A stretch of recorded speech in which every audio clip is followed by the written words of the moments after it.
Hello students, welcome to the channel.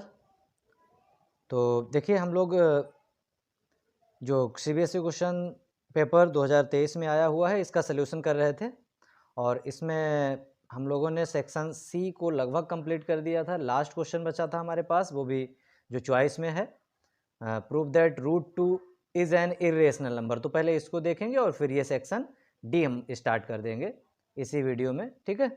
तो root two is an irrational, root two आए, root three आए, root five आए, root seven आए, root 11 आए, ठीक है। रूट के अंदर कैसा नंबर, प्राइम नंबर अगर आता है इरेशनल प्रूफ करने के लिए, तो आपको क्या करना है, इसे हमें कंट्राडिक्शन से प्रूफ करना है, ठीक है।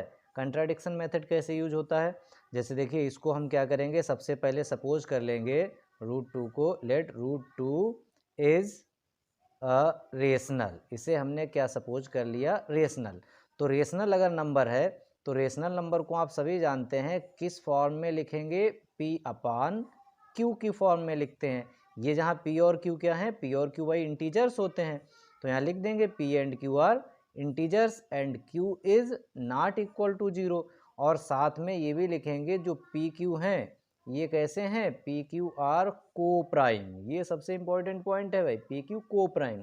को प्राइम क्या होते हैं, को प्राइम का मतलब देखिए क्लियर होता है, जिनका HCF जो है 1 होता है, जिनका HCF 1 होता है उन्हें हम को प्राइम कहते हैं, ओके। तो इसका मतलब P और Q में कुछ भी कॉमन नहीं है। और बाद में हम क्या दिखा देंगे, बाद में हम ये दिखा देंगे कि ये जो 2 है, स्क्वायर रूट के अंदर जो 2 है, 2 इस P का भी फैक्टर है और 2 इस Q का भी फैक्टर है। तो यही जो है हमारा प्रूफ कर देगा इसे कि ये जो रूट 2 है जो हमने ये सपोज किया है ये एजम्पशन रॉन्ग हो गया है, ठीक है। तो ये आपको कुछ समझ में आया होगा थोड़ा बहुत। तो देखिए क्या करते हैं भाई, इसमें हम ये हमने ले लिया, तो इसका स्क्वायर अगर हम दोनों तरफ कर देंगे तो रूट 2 का स्क्वायर 2 हो जाएगा और इधर क्या हो जाएगा, P square upon Q square, ठीक है। तो ये मल्टीप्लाई हो जाएगा 2q square is equal to P square. इसे हमने एक इक्वेशन डाल दिया 1।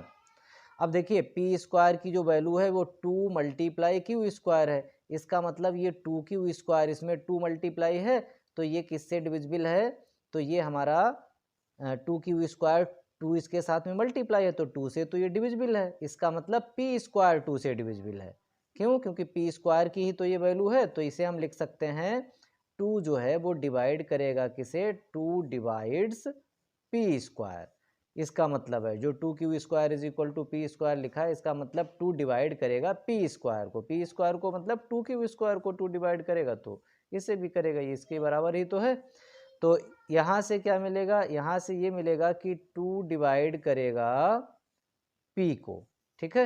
ये हमारा कॉन्सेप्ट होता है, अगर पी स्क्वायर को कोई प्राइम नंबर है, प्राइम नंबर ये हमारे पास ये 2 प्राइम नंबर है और वो पी स्क्वायर को डिवाइड कर रहा है तो 2p को भी डिवाइड करेगा, तो हो गई ये इक्वेशन नंबर 2, ठीक है। 2 मैंने दिखा दिया, इस p का फैक्टर है।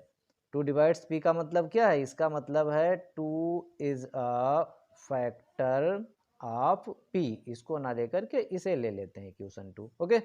तो इसका मतलब क्या है, इसका मतलब p is equal to 2 times some integer लिखा जा सकता है, p is equal to 2m। तो आगे क्या लिखेंगे, फॉर सम इंटीजर m।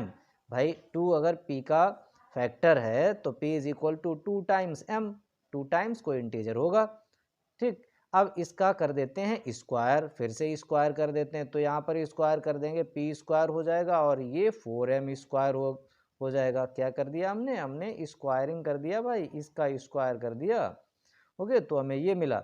अब पी स्क्वायर की वैल्यू देखिए ऊपर इक्वेशन 1 में क्या थी, यहाँ पर देखिए P square is equal to 2q square है, तो इसकी जगह मैंने रख दिया 2q स्क्वायर और इधर क्या है 4m स्क्वायर है।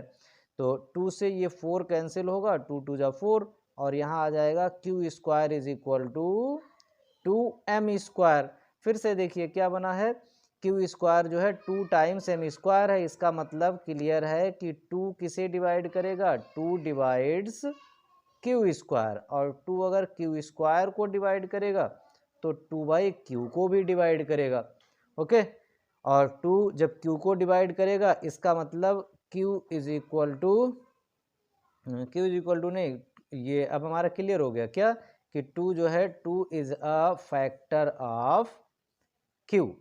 तो 2 फैक्टर है किसका, Q का। तो ये इक्वेशन आ गई 3 मेरे पास।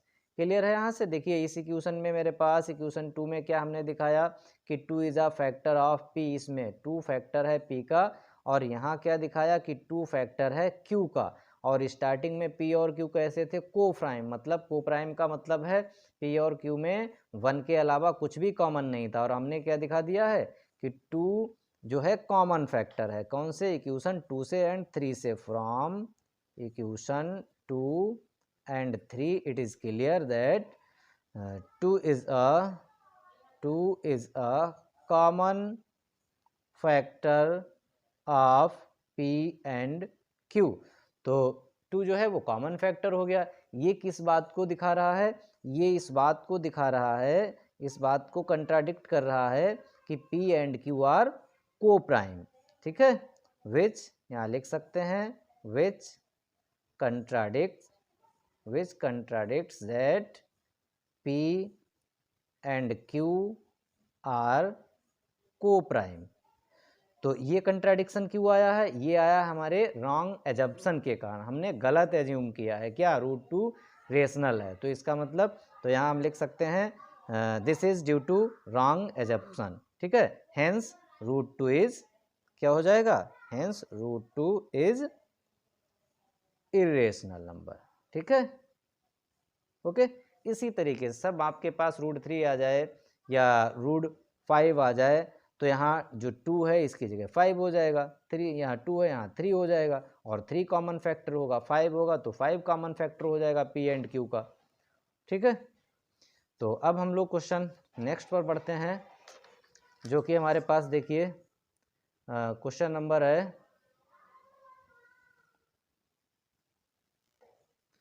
तो देखिए ये क्वेश्चन नंबर हमारा 32 का ए पार्ट है, और जिसमें चॉइस भी है, दूसरा भी है बी पार्ट भी। तो the sum of first 7 terms of an AP, एक एपी है जिसके 7 टर्म्स का सम हमें पता है, फर्स्ट 7 टर्म्स का सम। तो इसको हम किससे डिनोट करते हैं, ये आपको पता होगा भाई, sum of n terms of an AP denote किया जाता है किससे, बताइए, एसएन से। यहाँ पर हमारे पास एसएन से डिनोट किया जाता है, तो यहाँ पर 7 टर्म्स का सम है तो S7 से हम लोग डिनोट करेंगे। और ये S7 कितना है, S7 है हमारे पास 182। ओके, तो S7 देखिए ये SN का फॉर्मूला होता है, SN n/2 2a plus n-1 into d, ये होता है sum of first n terms of an AP. ठीक है, n/2 2a plus n-1 into d, ये फॉर्मूला है। तो इसी की जगह बिल्कुल S7 काम करेगा, n की जगह हमें कितना रख देना है 7/2 और 2a प्लस n के प्लेस पर 7-1 करेंगे तो 7-1 6 लिख दिया मैंने, 6d। ठीक है, यहाँ पर कितना है 7n की जगह 7-1 इंटू डी, और इज इक्वल टू में 182। तो ये क्या होगा भाई 2a प्लस 6d, और ये 182 है, जो अपान में 2 है ये मल्टीप्लाई में आएगा, और जो ऊपर 7 है ये डिवाइड में आ जाएगा। तो इससे कैंसिल कर दीजिए, 7 2 जा 14, यहाँ पर कितना 4 आया 2, और 7 6 जा 42। तो ये आ चुका है हमारे पास 26 इंटू 2, और इधर क्या है 2a प्लस 6d, और इसे 2 से डिविजिबल है, देखिए पूरी इक्वेशन। तो यहाँ कितना आ जाएगा a plus 3d is equal to कितना 26, 2 से सब जगह कैंसिल कर दिया, 2 से डिवाइड लगा दिया, ये इक्वेशन आ गई 1। तो फर्स्ट 7 टर्म्स का सम। अच्छा ये a क्या है भाई यहाँ पर बताइए, और d क्या है, ये तो आप सबसे पहले लिख लेंगे, जो भी AP है तो उसमें a क्या है, लेट ये सपोज कर लेंगे हम, a जो होता है वो फर्स्ट टर्म होता है, क्या होता है फर्स्ट टर्म, और स्मॉल d क्या होता है, ये होता है कॉमन डिफरेंस। ठीक है, तो ये तो लिख ही लेंगे, अंडरस्टूड है यहाँ पर। तो ये एक इक्वेशन हो गई। दूसरी इक्वेशन हमें सेकेंड कंडीशन से मिलेगी। सेकेंड कंडीशन क्या है, it's fourth term and the 17th term are in the ratio 1:5। तो फोर्थ टर्म को डिनोट करते हैं हम लोग A4 से, और 17th टर्म को किससे डिनोट करते हैं, A17 से। ये Sn था, ठीक है, 7 टर्म्स का सम था, ये सम था। और अब क्या है, ये 4th टर्म है, ये 17th टर्म है। तो A4 और A17 से, और ये कितना दिया है, ये 1:5 है, इसका मतलब 1/5। और A4 क्या होता है, A+3D, और A17 क्या होगा, A+16D। तो आप कहेंगे सर ये तो मुझे नहीं समझ में आया, कैसे आ गया। तो ये देखिए भाई, nth टर्म का फार्मूला an होता है A+n-1 इंटू डी। तो जब भी यहाँ पर 4 है तो A4 हो जाएगा, और A प्लस यहाँ 4 - 1, 4 - 1 3 हो जाएगा डी। तो ऐसे ही अगर ये 5 निकालना है तो A+4D हो जाएगा। ऐसे ही तो ये 4 आ गया, A+3D, और 17 है तो A+17 - 1 मतलब 16D। डी वाले के साथ एक कम मल्टीप्लाई होता है, क्रॉस मल्टीप्लाई इसका कर देंगे तो A+16D, A+16D का 1 से मल्टीप्लाई यही रहेगा, इधर 5 का मल्टीप्लाई होगा 5A + 5 3 जा 15D। तो सिंप्लीफाई कर लेते हैं इसको, A को इधर भेज देते हैं 5A - A, और D वाले एक तरफ इधर ले आते हैं 16D - 15D। तो ये कितना आ गया, D = 4A। ये हमारे पास दूसरी इक्वेशन आ गई, ठीक है, D = 4A। इसको हम ऐसे भी लिख सकते थे, कैसे, D को इधर ले लें, मतलब ऐसे भी लिख सकते हैं 4A - D = 0, ऐसे भी लिख सकते हैं। फिर हमें क्या करना पड़ेगा, देखो 4A - D यहाँ 3D, तो इसको 3 से मल्टीप्लाई करना पड़ेगा, मतलब हम एलिमिनेशन मेथड लगाएंगे और इन्हें इक्वेशन और 1 और 2 को सॉल्व करेंगे। अगर ऐसे हमने लिख लिया है D = 4A या A = समथिंग D, तो इसमें हम कौन सा, इसमें हम सब्सटीट्यूशन मेथड यूज कर लेंगे, ज़्यादा आसान रहेगा। ओके, दोनों आसान है। तो ये इक्वेशन जो 2 में जो D की वैल्यू आई है, अब हम 1 और 2 को सॉल्व करेंगे, किसे, इक्वेशन सॉल्विंग 1 एंड 2। अब ये सॉल्व आप किस मेथड से करते हैं ये आपके ऊपर है। तो यहाँ पर हमारे पास क्या आसान है, यहाँ पर सबसे आसान तरीका, ये D की वैल्यू उठा करके इसमें रख दो भाई। तो इसमें हमने पुट कर दी, putting this value of D in equation 1, ये लिख सकते हैं बात यहाँ, या सॉल्विंग 1 एंड 2। तो A+3 और D की जगह हमें रखना है 4A = में कितना, 26। तो ये कितना हो गया, A+12A 26, ये कितना हुआ, 13A = 26। तो A की वैल्यू कितनी आ जाएगी, 13 डिवाइड करेगा इसको तो 2 आ जाएगा, A आ गया 2। अब ये वैल्यू जो A की आई है, इसे उठा के रख दो इक्वेशन नंबर 2 में रख दो, चाहे 1 में रख दो, 2 में रखना ज़्यादा आसान है। तो जब 2 में पुट करेंगे इसे हम, पुटिंग A = 2 इन इक्वेशन 2, और क्या मिलेगा हमें, वी गेट, देखिए D = 4A है, तो 4 × 2 मतलब D की वैल्यू कितनी आ गई, 8।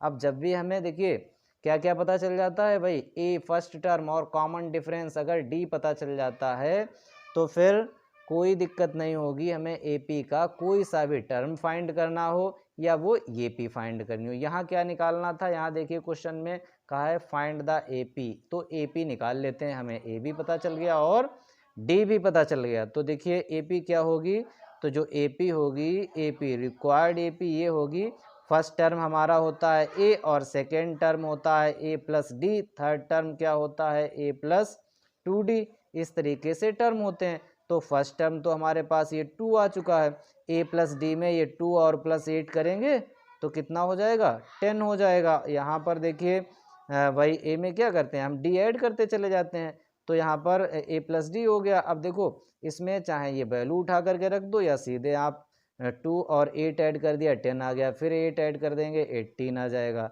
तो इस तरीके से ये हमारी 2, 10, 18 और आगे देखिए 18 में और 8 ऐड कर देंगे तो 26 मिल जाएगा, ये रिक्वायर्ड AP हो जाएगी। ओके, क्लियर है। तो चलिए इसका चॉइस का क्वेश्चन देख लेते हैं भाई। इसके चॉइस में हमारे पास जो क्वेश्चन था, जो बी पार्ट है 32 का, और वो हमारे पास ये है द सम ऑफ द, हाँ तो देखिए स्टूडेंट्स 32 का क्वेश्चन नंबर, इसका बी पार्ट है the sum of first Q terms of an AP। First Q, तो एन टर्म्स के सम को हम SN से लिख देते हैं, क्यू टर्म है तो कोई बात नहीं भाई SQ कर देंगे। यहाँ पर SQ हमें गिवन है कितना, 63Q - 3Q²। देखिए ये दिया गया है हमें फर्स्ट क्यू टर्म्स का सम, तो एस क्यू से इसे डिनोट करेंगे, ठीक है, एन होता है तो एन से। इट्स पीएथ टर्म इज -60, तो पीएथ टर्म इतना दिया गया है। Find the value of P, ठीक है भाई। Find the 11th term of this AP, तो ठीक है भाई। देखो जब भी आपको, ये मोस्ट इंपॉर्टेंट क्वेश्चन है, इस तरीके के एनसीईआरटी में भी हमें दिए गए हैं, ठीक है।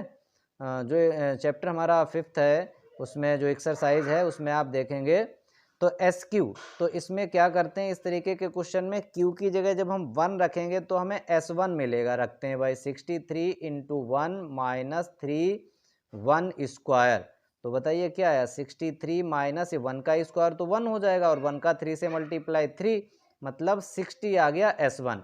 अब आपको देखिए बताते हैं, जो फर्स्ट टर्म होता है A1 ही S1 होता है, और ये कितना आया है 60, S1 को ही A1 कहते हैं, क्यों, S1 का मतलब एक टर्म का सम और A1 का मतलब फर्स्ट टर्म।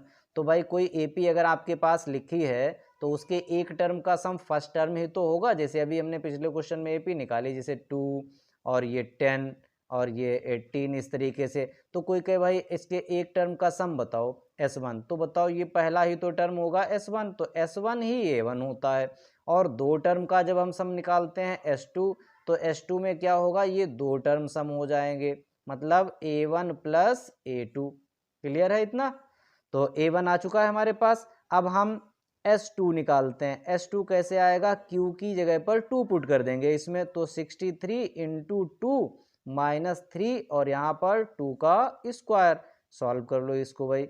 63 और 2 ये हो जाएगा, 2 3 जा 6 और 2 6 जा 12, 126 माइनस ये हुआ 4, 4 का 3 से मल्टीप्लाई 12, और इसमें से माइनस कर देंगे, 6 में से 2 गया 4 और यहाँ पर 2 में से 1 गया 1, तो 114 आ गया है क्या S2, ठीक है। S2 कितना आ गया 114। अभी मैंने आपको बताया S2 का मतलब दो टर्म का सम, मतलब S2 क्या है A1 प्लस A2 है, और विच इज इक्वल टू 114। तो यहाँ से हमारे पास ऑलरेडी A1 हमें मिल चुका है कितना 60, तो ये 60 plus A2 is equal to 114। तो सेकेंड टर्म आ गया, 114 में से 60 माइनस कर दीजिए, कितना आ जाएगा, ये 4 आ जाएगा, और 11 माइनस 6 5, मतलब सेकेंड टर्म। फर्स्ट टर्म भी हमें पता चल गया एपी का, और सेकेंड टर्म भी पता चल गया, ठीक है। फर्स्ट टर्म कितना आया 60 और सेकेंड टर्म कितना आया 54। अगर आपको किसी एपी का फर्स्ट टर्म पता चल जाए, सेकेंड टर्म पता चल जाए, तो बताओ भाई कॉमन डिफरेंस निकाल लेंगे या नहीं, जिसको हम डी कहते हैं। कॉमन डिफरेंस क्या होता है, A2 माइनस A1 होता है, तो भाई A2 54 है और A1 कितना है 60, तो डी कितना आ गया हमारे पास, कॉमन डिफरेंस डी आ गया है माइनस का 6, ठीक है। कितना आ गया डी माइनस का 6।